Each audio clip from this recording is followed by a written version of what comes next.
let's talk about this guy. This guy's name is Blockstar.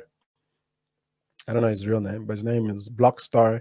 He is the alleged Pop Smoke killer. So I'm not sure if he's the trigger man or if he was just involved in the scene or whatever, but I think people are saying he's a trigger man.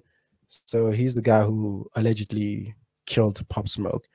And yeah, this happened about, when was it, like 4 or 5 years ago, something like that, when he was like 16, I think. So now he's just turned 21 and he's been released. I think he's on probation, probably, maybe. And yeah, so he's on here on No Jumper. He's going to share his story about what happened. I mean, he doesn't really say much about what happened on the night, but he shares his story about where he's from, what happened. He's from LA, he's from Compton. He's a gang member, he's a Crip, and he's just pretty much a delinquent. He's a naughty boy. He just does whatever he wants. He's a gangbanger. Yeah. So yeah, people, I guess, okay, let's watch it and I'll say what I feel like. When I get nervous, I react. Yeah, that's my thing. Nervous react. I don't like having butterflies. I don't like feeling tingly. I'm react. Definitely. So, okay, the night of this situation, there's been a lot of talk about exactly what y'all were up to in that moment, whether it was a robbery or if there was somebody that basically paid y'all to go do something. How would you describe what was going on that night? Maybe even just like take us through the day if you want. Well, I'm not finna get into detail about too much, but it was a robbery. Nobody did that. That's all false information. It's a lot of pages that's like giving out false information. YouTube, like the vlog, false. Like they don't know. Y'all know nothing. Y'all talking about. Y'all just assuming. Y'all just putting shit together. That y'all going around like. Okay, so he does say it was a robbery. So it wasn't a hit. Nobody sent the nigga to go and kill Pop Smoke. It was a robbery. He was trying to rob him of some shit, and some shit went down and shot him. And then like the way they bring up the situation, and they could be saying like rest in peace. So they be disrespectful themselves. They be like I don't know. I just feel like if that was my boy and they're posting them and speaking on a situation like that, like I feel like you might out too. What's the disrespectful part? Just like I didn't. Like, so my manager had me watch a couple videos and shit. And you hadn't seen these videos until you got out of jail? I seen a couple videos in jail for sure, but I'm not on no. I don't like watching it. Like watching people just talk about me. Yeah. Like that shit, like it's cool. Like I'm feeling like I'm getting. So when you watch him, he doesn't seem like a very reactionary guy, He's got a very calm demeanor, maybe because he's high or something, but he is smoking. You can see they've bleeped it. But he doesn't seem like he's like, Mr. Tough Guy, He seems very calm, level-headed, They're not gonna get a reaction. I'm just like, I want to watch a nigga talk shit about me, like. But they be putting it together with like saying that there was, a bag with an address that was posted online. There was a photo of him and his friend where you can see the address in the background. Is a lot of that not true? It's just people putting shit together after the fact? Oh, that part I can't speak about because I don't know how the address got. I don't know that part. So I can't even speak on that. I'm not going to share lies to nobody. Yeah, because what they were trying to say, there was 2 different scenarios that went on. Mike D, which is jeez, like an interrogation. Jeez, got good cup, bad cup, black cup, white cup. Pop Smoke's homie, he had posted a picture outside of the house, and then there was a bag that had Mary's on it that had the address as well. So with that being said, it sounds like it was like a flocking situation that gone bad. But were you guys fans of Pop Smoke at the time, like to be keeping up with his page, and like was it through Mike D's page or Pop Smoke that the logo got dropped? I didn't know him at all. I didn't know of him. I probably seen one picture of him before, and like. So he's saying he didn't know who Pop Smoke was. Okay, which I mean, you might think it's cap, but you must remember, like this guy he's from LA, he's from Compton. Pop Smoke was from Brooklyn, New York. So which is obviously East Coast, West Coast type vibes, very far from each other. So, but I mean, Pop Smoke was big, like in America, the whole of America. So. Yeah, I mean, it kind of makes sense that maybe you didn't know the guy. Yeah. I thought he was a model. I was like, you got a good modeling career going on. I mean, I thought he was just on that route, but then he thought he was a model. Jeez. All this happened. I'm like, I wake up in the morning. I didn't wake up. I didn't go to sleep. I'm just like, I'm just lost. So you didn't know that it was going to be that big a deal until it starts popping up in the media and stuff the next day? Like I said, I didn't know who he was. I didn't know who he was connected to. I don't know where he was from. I didn't know shit. All I knew is what I knew, and that's where I made my decision based off. And I was high too. I was off a perk, so I wasn't really fully was off a perk. Oh my god, aware of anything. Well, too much.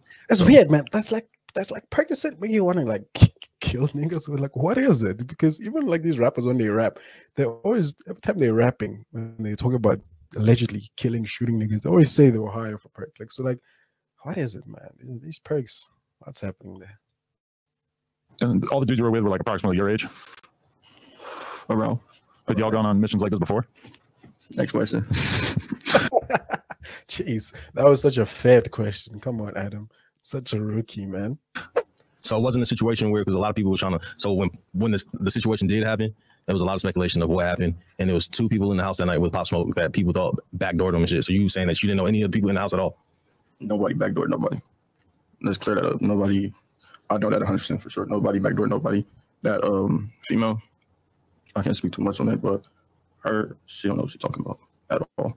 As far as what did she say that she came out at one point and basically acted as if she believed that it was a backdoor situation, and she tried to call out the Mike D dude and like act like he was being shady, but it never really seemed like that was accurate. You're saying that that's true, that y'all did not know him? Because how the bunch of 15-year-old kids from LA be in touch with older Brooklyn Crip dudes, that just like seemed like a stretch from the beginning, right? Yeah, exactly. Exactly. Well, I'm not saying it's impossible to know, but we didn't know that nigga. I don't even know what he looked like. I don't know what the female looked like. Yeah. You know, I'm not, like, I don't wake up in the morning and pay attention to the situation. It's in the back of my head, like what I did, like, I mean, but I'm not every day. That's what they post and what they talk about. I just let social media be social media. Yeah, they want a reaction, I'm not gonna give it to y'all. So I just let them do what they do. You're not getting a reaction out of me. Right. And so, I mean, I don't know exactly like what you're gonna be comfortable talking about, but everybody keeps saying that you were the trigger man. Is that accurate? Next question. Adam, dude, why this guy? That's why people say Adam defends, bro. He doesn't know how to ask the questions, you know, in a way that will make the people want to answer it, like indirectly at least. You know, Adam, you need to watch Mac G. Watch Podcast and Chill with Mac G. See how Mac G asks these celebrities questions, so that you can implement it. Because you can't just ask someone, "So, were you the trigger man?" Like, bro, the fuck? You think I'm gonna go and say, "Yeah"? No, you don't know his case. What's happening? I think it's on probation or something, like, you know. So you can't be out here. He's not going to be talking about shit that could get him back in prison. You know what I mean? Can't talk about that. Let's talk about that. Okay. Even if you wasn't the trigger man, I feel like, because a lot of people were saying it was a robbery gone wrong. No one was intended to get hurt that night. Nobody's intended to get hurt. Nobody. So do you feel like drugs played a part in the situation? Like, why did he end up getting shot anyway? Like, why? Especially, I don't feel like the drugs was part of the situation. I just feel like, I don't know, we was just kids being kids from the hood, and too much movement. That's all, too much movement. Yeah, all right. You know what? We're gonna leave it there. I was gonna get too long. But yeah, man, that's just, you know, pretty much the breakdown of sort of kind of what happened. Like I said, he's not really gonna say much about exactly what happened that night, but you know, it's interesting. I know a lot of people were saying, "Oh, why did Adam give him the platform? Why did he, you know, why is he giving a killer the opportunity to speak? What?" And I do understand that sentiment as well. But I think it's also a thing of, obviously we know Adam is like thirsty for views and shit like that, and it's just like, you know, he's sold his soul to YouTube type vibes.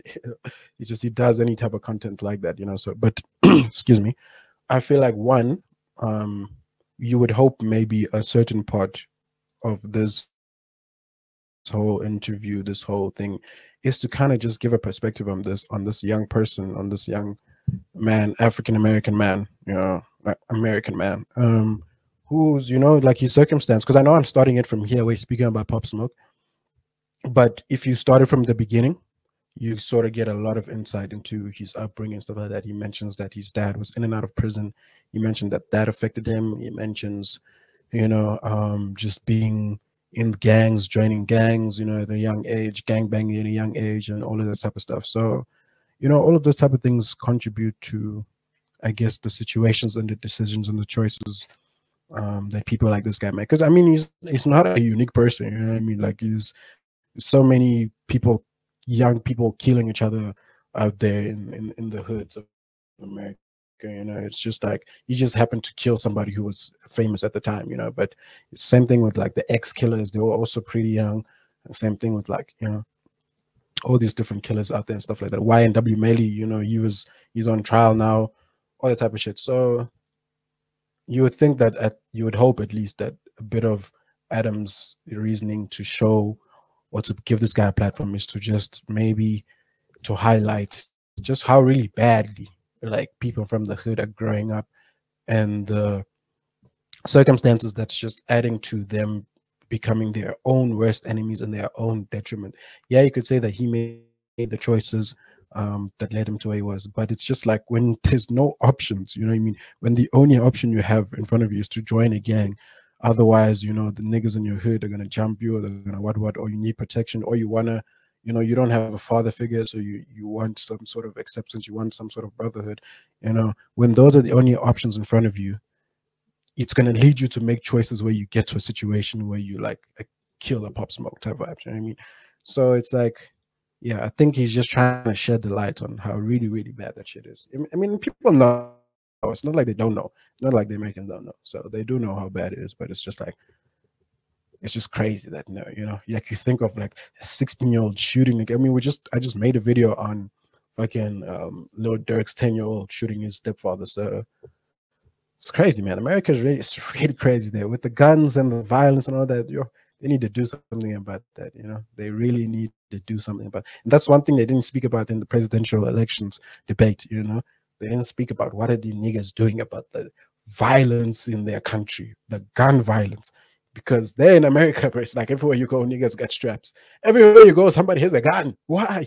How is that possible? That is so scary, man. You know. And they have guns everywhere. They go to the mall, they have a gun. You go to the store, you have a gun. You go to the cinema, you have a gun. You go to the restaurant, you have a gun. You go to the bus stop, you have a gun. You go to the train station, you have a gun. And niggas have guns everywhere. It's just crazy. Scary. Very scary. So yeah, that's pretty much it, man. You guys will go watch it. I mean, if you don't think it's something you want to support, don't watch it. It's okay. But if you want to sort of understand, you know, this young man and kind of what he represents, where he represents, you know, Compton, LA, hood, the mobs, the hoods, the trenches, you know what I mean, filled with gangs and violence and shit like that. So yeah, we'll leave it there, man. We'll leave it there. Cool. Let me end there, guys. As usual, man. Thank you so much for watching. I really appreciate it. You guys will definitely subscribe to the channel. Road to 200, almost there. We're almost there. Yeah, share your thoughts. Let me know what you guys think, and yeah, don't forget to like the video. It's your boy, Sid. I'll see you guys on the next video. Bye.